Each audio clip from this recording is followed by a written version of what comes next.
네, CBS 라디오 박정현 판승과 함께하고 계십니다. 예, 이제 정치권 얘기 계속 좀 이어가 보겠습니다. 그 위원장님께서 이틀 전에 김현정 뉴스쇼에서 이준석 대표가 한국 정치 변곡점을 만들 것이다. 별의 순간을 말씀하시고 2027년 대선까지 말씀하셨는데 이준석 대표는 또 본인은 용꿈 안 꾸는데 위원장님이 자꾸 주입하신다고. 내가 그 사람 보고 물어보는 게 이거예요. 예. 당신 뭐 때문에 저 당을 만들어서 당 대표를 하는 거야. 아, 이준석 대표에게 물으셨어요. 솔직히 얘기해서 내가 이준석 대표가 소위 윤리위원회에서 징계를 받고 밀려난 거 아닙니까? 그렇죠. 예.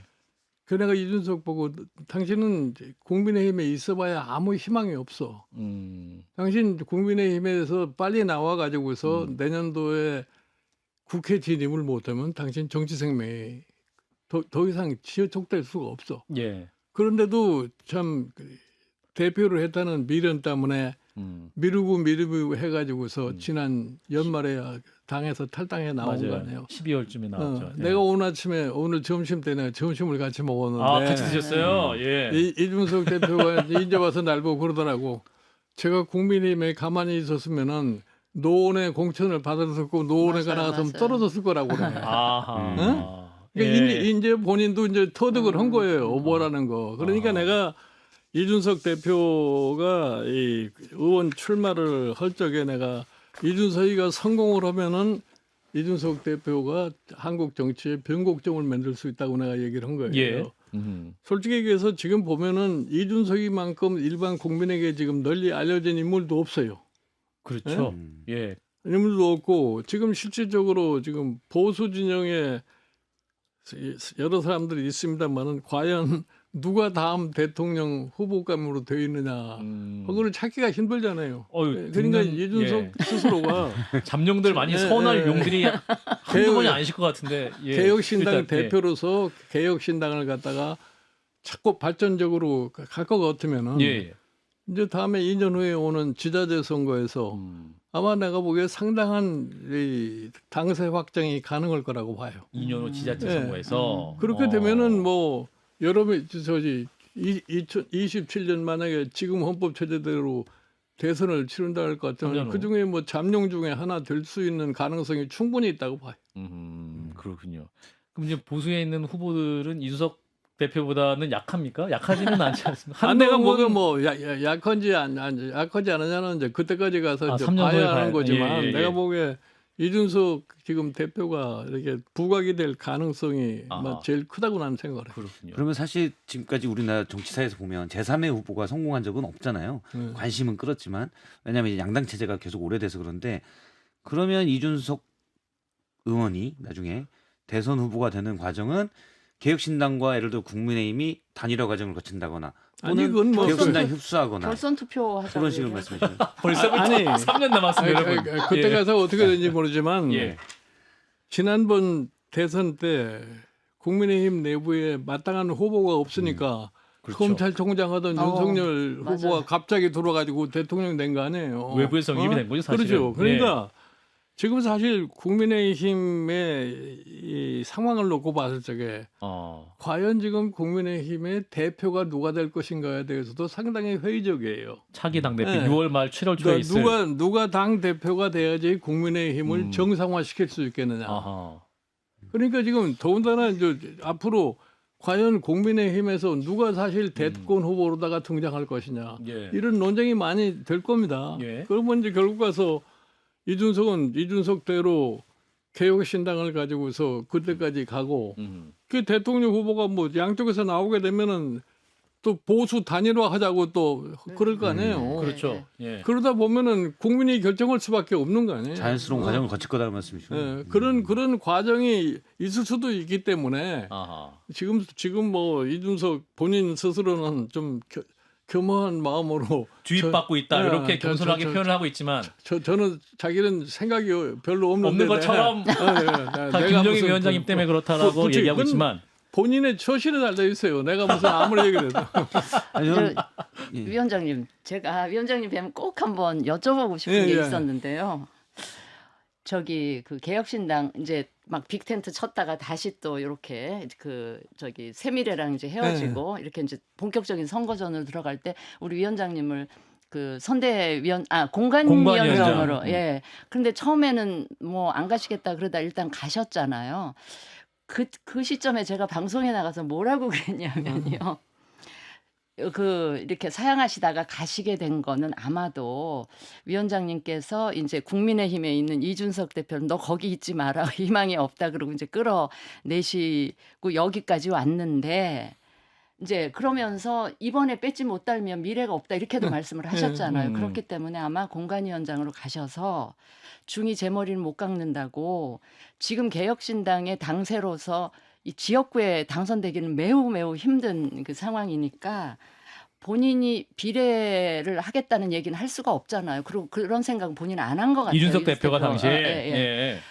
그래서 혹시 위원장님께서 공관위원장으로 가셔서 아하. 이준석 대표를 비례대표 어떻게든 2번을 주시고자 하는 대표로 의도가 있지 않았느냐. 만들어서라도 국회에 좀 들여보내고 싶은 그런 생각이 있으셨나 싶어서 제가 방송에 나가서 그럴 수도 있지 않겠냐는 얘기도 했거든요. 처음에는 내가 네. 그런저런 생각을 안 하고 있었는데 네. 예. 내가 사실은 이준석 대표가 개혁신당을 만들어가지고 있을 적에 내가 너 이낙연 당하고 합하면 너 끝나. 절대 합하면 안 된다고 그랬다. 근데 본인이 어떻게 하다가 합해버리지 않았어요. 예, 2월 합해보고 예. 난 다음에 한 열흘쯤 지나고 난 다음에 헤어져야 헤어졌죠. 되겠다고 날 예. 찾아왔어요. 헤어지겠다고. 당신은 왜 헤어지려고 그러니까 도저히 불가능하다. 같이 가기가. 아하. 그러면서 날 보고 이제 절 도와줄 수 있느냐고 물어보는 거예요. 그 당신은 하지 말라는 짓을 해놓고서 이제 와서 날 보고 그러느냐 해가지고 처음에 내가 못하겠다고 그랬다. 그러셨어요. 예. 근데 그 다음에 또 찾아와서 참 이 태도를 보니까 도저히 내가 보기에 너무나 사람이 매정한 것 같아서. 위원장님이. 내가 그래서 사실은 라이온의 일병 구원의 심적으로 내가 간다 하는 그런 얘기를 이준석 했는데. 일병 구하기. 네, 그러니까 지금 이준석 대표가 이제 사실은 내가 이제 공관위원장이 돼가지고서 한번 물어봤어요. 예. 당신 혹시 비례대표를 하는 게 어떻겠느냐. 의사는 물으셨네요, 직접. 예. 그러니까 본인도 이제 날 찾아와서 자기 어떻게 했으면 좋겠느냐 이런 의논을 해서. 예. 그 당신 국회를 꼭 들어가야 된다고 생각하고 확실하게 하려면은 비례대표 하는 수밖에 없지 않느냐. 내가 그랬는데 그럼 지역을 나가려면 어디로 나갈 거냐. 그랬더니 뭐 자기 나름대로 뭐 여기도 저기도 다 찾아 해봤는데 동탄을 나가겠다는 거예요. 예. 이제 그래서 뭐 날 보고 알아서 하라고 그런 식으로 이제 헤어졌는데 예. 그 다음날 갑자기 동탄에 출마한다고 선언을 해버렸다고. 본인이. 네. 그래서 왜 그러는가 했더니 주변에 사람들이 대표가 앞장서서 해야지 그렇지 않으면 안 되지 않느냐 이렇게 된 거예요. 전쟁터에 직접 나가서 전쟁을 그래서 해야지. 일단 동탄으로 나갔으니까 동탄에서 당선을 하는 방법을 이제 강구하는 길밖에 없고 그다음에 이제 비례대표를 이제 정하는데 이분을 누구를 줘야 할 거냐 하는 것에 대해서 이제 뭐 하고 싶은 사람이 많아요. 근데 내가 보니까 자천 타천. 예. 이 선거가 끝나고 나서 이 개혁신당을 갖다 그래도 끌고 갈 수 있는 역량이 있는 사람이 누구냐. 그리고 선거 때 선거운동을 선대위원장이 돼가지고 할 사람이 누군가를 찾아보니까 천안함밖에 생각나는 사람이 없어요. 그런데 천안 뭐 올라오라고 해서 순천에 있는 사람을 당신은 무조건 입원을 해란 말이야. 아하. 근데 그게 절묘하게 잘 된 겁니다 지금. 이준석도 그래서 이제 되고 이준석이 되고. 지역에서 당선됐고 예. 천안함이 비례대표 비례대표 됐고. 당선됐고 했으니까 이 두 사람이 힘을 합쳐서 개혁신당을 끌고 갈 것 같으면 내가 보기에 개혁신당이 상당한 발전을 할 수 있다고 봐요. 지금 이제 개혁신당 5월 19일 전당대회 개최를 앞두고 있고 이제 대학생 언론인 평가를 25% 반영하겠다. 당심 50, 여론조사 25. 뭐 이렇게 이제 파격적인 전당대회 룰을 말하고 있는데 어떻게 평가하세요? 이거 내가 괜찮습니까? 보니까 무슨 새로운 시도를 하는 정당이기 때문에 예. 기존 정당과는 좀 다른 모습을 보여야 되기 때문에 그러한 방식을 택하지 않았나 봐요. 언론인 평가하면 한판승 평가도 들어가는 거예요. 농담입니다. 그럼 이제 차기 대표 누가 돼야 됩니까? 아까 위원장이 살짝 말씀하신 거 맥락으로는 다음 대표는 천하람. 천하람 위원장이 내가 보기에는 다음 대표는 예. 뭐 천하람이 할 수밖에 없어요. 너무 확정적으로 말씀하셔서 왜냐하면은 천하람 할 수밖에 없다. 네, 개혁신당 대표. 일반 사람의 기대가 아, 이준석하고 천하람하고 사실은 개혁신당을 같이 만든 거 아닙니까? 예. 근데 이제 이준석은 본인 스스로가 이제 대표직에서 물러나고 더 이상 출마를 하지 않는다고 그러니까 예. 일반 국민의 개혁신당에 대한 기대치에 부응하기 위해서도 천하람이 대표로 되는 수밖에 없어요. 아, 그렇군요. 그 원내대표는 그러면 이주영 이주영 의원이 할 의원이. 수밖에 없네요. 뭐 원내대표는 뭐 사람 셋밖에 없는데 누가 이게 무슨 아무나 아니 저는요 사람 셋밖에 없어도요. 예. 아니 그러니까 원내대표는 이준석 대표가 해도 되는 거죠. 뭐. 아니 아, 근데 그런가요? 개혁신당이 예. 3석이지만 예. 저는 12석 가진 조국신당보다 원내에서요 훨씬 더 의미 있는 아, 글쎄요. 활동을 할 것 그거는 같아요. 이준석 대표가 하면 돼요. 저는 사실 총선 때 천하람 위원장이 몇 번 얘기를 했거든요. 아니 그러니까 이준석 대표도 지금 초선으로 처음 들어간 거 들어가니까요. 아니에요. 예. 그 국회 내에서 다른 원내대표들과 국회 운영에 대한 아하. 협의도 하고 하는 경험을 쌓아야 되네요. 네, 아하, 그렇군요.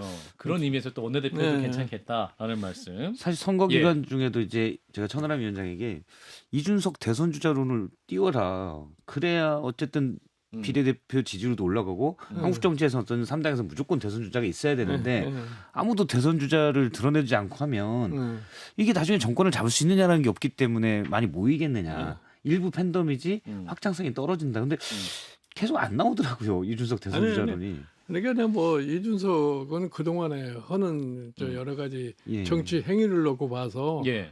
뭐 대표 안 해도 돼요. 음. 그래서 그 아하. 사람은 나니까 보면은 이준석이라는 사람이 내가 개인적으로 평가를 하면은 내가 그 사람 26살 때 처음 만났어요. 비대위원 예, 할 때 예, 만나셨죠? 박근혜 비대위 박근혜 때. 비대위 때 처음 만났는데 근데 이 사람이 머리가 굉장히 회전이 빨라요. 예. 그리고 사실은 이 국민의힘에서 징계를 받고 쫓겨났을 적에 그래도 꾸준히 그 젊은 이제 패기를 가지고 윤석열 대통령하고 맞짱을 둔 거 아니에요. 그렇습니다. 어. 예. 그것이 사실은 음. 이준석 대표의 큰 정치적 자산이 된 겁니다. 음. 그러니까 사실은 이준석 대표가 아하. 이낙연 정당하고 합하지 않았으면은 솔직히 얘기해서 지금 의석보다 더 많은 걸 얻을 수 있었을 거예요. 아하. 예, 근데 이제 그때 합하는 바람에 거기서 사람들이 야 저놈도 안 되겠구나 하는 생각을 한 거예요. 어떻게 이 기득권 옛날에 그 구정치인들하고 같이 합세를 했느냐. 그러니까 아하. 신선한 맛이 없어지니까 안 하는 거예요. 그렇죠. 그러니까 사실은 조국이라는 사람이 갑자기 왜 저렇게 된 거예요. 이 조국이라는 사람은 뭐 알고 했는지 모르고 했는지는 모르지만 예. 윤석열 대통령의 부정평가 있잖아요. 예. 그동안 누적된 부정평가. 한 60% 그거를 갖다가 예. 아주 강력하게 아하. 치고 나오니까 아하. 그러니까 그거에 대해서 소위 일반 국민들이 가지고 있던 마음속에 분노를 갖다가 표출을 시키는 거예요. 지금 그 대표적인 게 뭐냐면은 전남 광주에서 조국 당이 민주당보다 훨씬 더 득표율이 높았잖아요. 예. 그거 다른 게 아니에요. 어허. 광주 전남 사람이 윤석열 대통령에 대한 분노가 제일 많은 사람들이야. 그거를 가서 건드리니까 폭발했군요. 지금 폭발을 해버린 거예요. 아하. 지금 이제 그 조국 신당 잠깐 얘기하셨는데 그 조국 혁신당과 이재명 대표의 민주당과 앞으로 어떤 사이 됩니까? 이재명 대표와 조국 대표. 내가 보기에 뭐 조국 신당이 뭐 조국이가 이정명하고 경쟁자가 될 거라고 얘기해. 나는 그건 불가능하다고 봐요. 경쟁은 결국은 불가능하다. 뭐 이 조국 신당이라는 것은 민주당과 협력을 같이 했더만 아무것도 할 수가 없는 거죠. 그렇군요.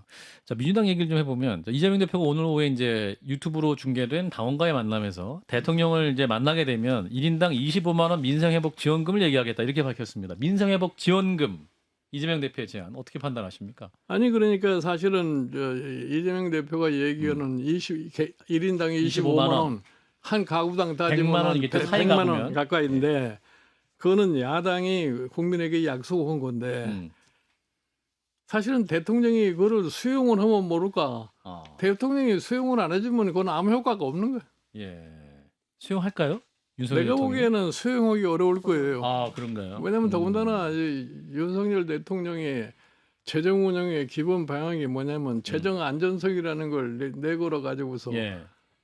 정부 행위 자체를 갖다 줄이려고 하는 그런 성향이 있기 맞습니다. 때문에 예, 예. 그걸 받아들이기가 굉장히 어려울 겁니다. 아, 그렇군요. 다음 주에 어떤 얘기가 나올지. 그러니까 그것이 이재명 대표의 경우에는 국민한테는 국민에 대한 애정을 표시를 하는 게 되고 예. 윤석열 대통령은 굉장히 매정한 사람이 되는 그런 결과를 가져올 수 있어요. 아하. 그럼 그 약속을 하고 지금 이재명 대표는 또 뭐랄까 의도적으로 약간은 그런 약속을 또 하면서 다음 주 만남을 위한 준비를 하고 있다. 카드를 싸가지고 가는 거네요. 예를 들어 뭐 최상병 특검이랄지 이런 것도 얘기를 할 것 같은데 예. 전세지원 특별법이랄지 예. 그러니까 요거는 사실은 어떻게 보세요? 대통령이 야당 대표를 만나는 게 가급적 자기가 필요에 따라서 만나는 것이 대통령한테 훨씬 유리합니다. 이 야당 대표라는 사람들이 밖에 있을 적에는 굉장히 세게 얘기도 하지만 맞아. 막상 대통령 얼굴을 맞대고 하면은 네. 그렇게 강하게 얘기를 못 해요. 아, 그런가요? 예. 내가 옛날에 우리 저 김대중 대통령 그 사람도 되게 무서운 사람인데 예. 그래도 결국은 대통령을 만나러 들어오면 사람이 좀 달라져. 아하. 용산 가면 이재명 대표 얼굴도 예. 달라질 수밖에 없다. 어허. 그러니까 사실은 어떤 의미에서 보면은 야당 후보가 야당 대표가 예. 대통령을 자꾸 만나자고 그러는 그 말 자체가 잘못된 거예요. 아, 그럴까요? 어? 대통령을 만나서 해줄 수 있는 게 뭐예요? 대통령한테 협조를 하면은 결국은 자기한테 손해 나는 거예요.